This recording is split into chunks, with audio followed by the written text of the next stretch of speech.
Hello everyone, and welcome back. Before we dive into the third disc of Final Fantasy VIII, be sure to watch part 1, which I will have in the description below. At this point, everything will be a pushover and you'll get to see just how overpowered we can get. But first, we'll be going through the story until we get to the Ragnarok. Alright, let's continue. The third disc starts off with the party trying to figure out why Dolo is in a coma after our last battle with Idea, and we see Solo start to break down before one of the last mandatory flashbacks. And I have to say, this part got me tilted. The stupid dragon minigame drove me absolutely nuts because the dragon is a cheating bastard. As soon as I stopped trying to play by the rules and just went straight attacking, I beat him like third try. So just do that because this thing has no interest in a fair fight. After the dragon fight, Laguna and Idea have a conversation and Alone breaks the fourth wall talking to you about her powers and them not working in a way that Solo wants them in order to make Dolo better. But regardless, Solo sets a course to look after Idea's seed ship. After some exploring and a shameless Google search, we run into the two dummies from Timber because they had to show up again in the game, I guess, and we find out Alone is gone and we have to find our way to the region called Esthar. Luckily, I remembered that we have to go to the Fisherman's Horizon area to trigger the dialogue of Solo walking across the bridge carrying Dolo, because I normally forget what to do next to trigger it, even after how many playthroughs I've done. Which is wild because there were times when I was younger where I would beat the game and then immediately start it over again. On the bridge, we get to see inside Solo's mind a little bit more than usual and see he's just a scared little boy in the rain like he was a decade ago, and that's why he acts the way he does towards everyone else. Just kind of sucks that his girlfriend had to be put into a coma and turned into a time-bending calamity to get there, but better late than never, I suppose. Idea joins the party and we make our way to the Salt Flats area and experience boss fight number 2 that annoyed the hell out of me. This doofus kept casting Confuse on Solo, which just made the fight longer, not more difficult, so thanks my guy. After the fight, it took me like 10 minutes to find the door, and right before we make it to SR, we have our last flashback. Yay! But I forgot to record gameplay of it, so we're just going to skip it entirely. Basically, the game gets really weird introducing a new antagonist named Adele, and Solo is like, guys, I'm going to space. Zell, you should hang back with Idea and one other person to fight this moving city before it invaded Esthar. Now, I might not be the smartest guy, but I fail to see why Dolo going into space near Adele is a good idea unless the plan was to freeze her there to begin with and they just didn't tell us that. So while the preparations to send Solo into space are underway, we take Zell's party to the correct bridge to intercept the lunatic Pandora in the 10 to 15 minute time frame, but immediately get sent out by a future boss because it's not endgame time yet. Even as bonkers as this whole process is, I do thoroughly enjoy the addition of going to space, and it is reminiscent of Final Fantasy IV, which is an absolute banger of a game. We find Alone to chat about what is wrong with Dolo before we find out that there is a lot more wrong with her than we originally thought.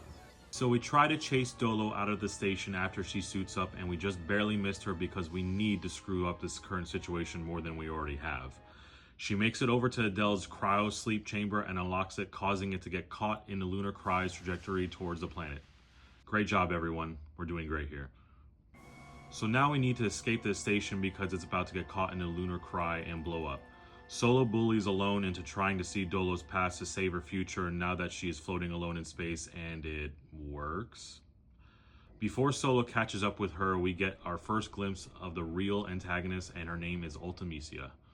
We get this ludicrously long segment of Dolo just floating in space, and I really should have just finished my Elden Ring playthrough while I was waiting.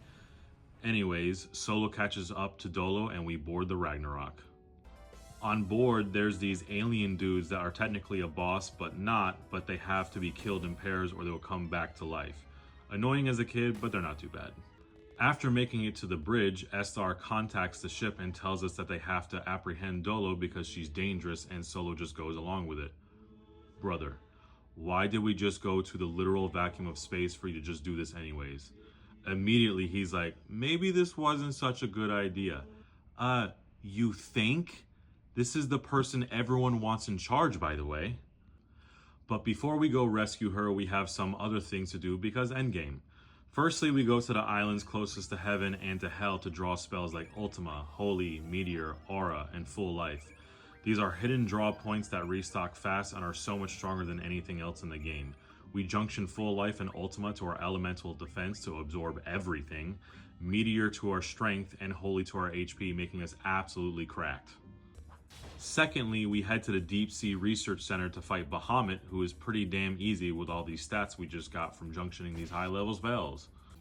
I was originally going to call this bad boy Baha Man, but come on, Baja Blast is so much better. And yes, I know I spelled Baja wrong. Thirdly, we went to clap Odin's cheeks, and that was also really easy. So easy, in fact, that it was over in like 3 turns. Too bad he's going to die in like an hour of gameplay. Finally, after doing some video game stuff, we go and rescue Dolo. We make a promise to meet at the orphanage when everything inevitably goes wrong, and then head back to Estar because we received a summons from the president. Turns out, the Prez is our own father. Who'd have thought? He gives us an actual meaningful backstory of how we even got here to begin with, but then the story gets beyond comprehension when the doctor starts talking about time compression and how we have to beat Ultimecia. The entire time I'm just like, yeah, sure dude, whatever you say, I'll just fight stuff.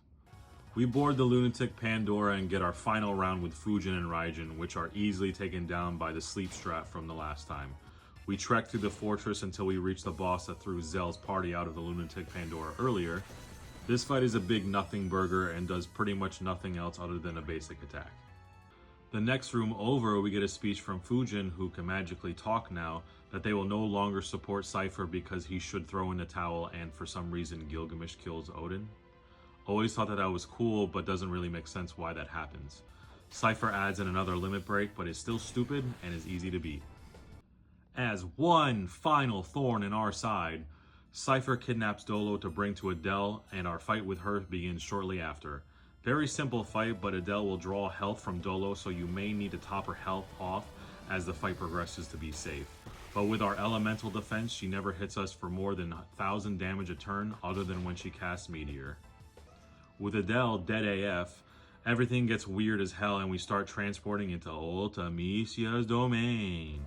We get one of my favorite fights in the game of what I'm guessing is previous sorceresses of the Sorceress War until they turn into a twisted amalgamation that reminds me of that worm thing from Krampus.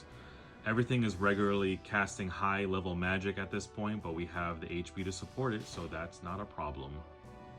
After beating the boss, we have now made it to Ultimecia's castle, and we are at the end of the game. There is a very cool mechanic of fighting bosses in sequence to unlock abilities like saving, casting magic, using GFs, etc. The only other game I can remember doing something like this is Final Fantasy XII in the big dungeon with Cid at the end. None of the bosses are noteworthy enough to speak in depth about, but still a cool concept. The final fight is broken down into 4 different phases, with only the last one being a bit of a bother. So up to this point, we were at 0 deaths for the entire game, but I died to this fight twice, unfortunately. Our primary strat is to cast Aura on ourselves and continue to spam our limit break, but there are things that happen that can complicate this. The first phase is pretty much the same fight as the previous Idea fights. Just watch out for Maelstrom and you'll be fine.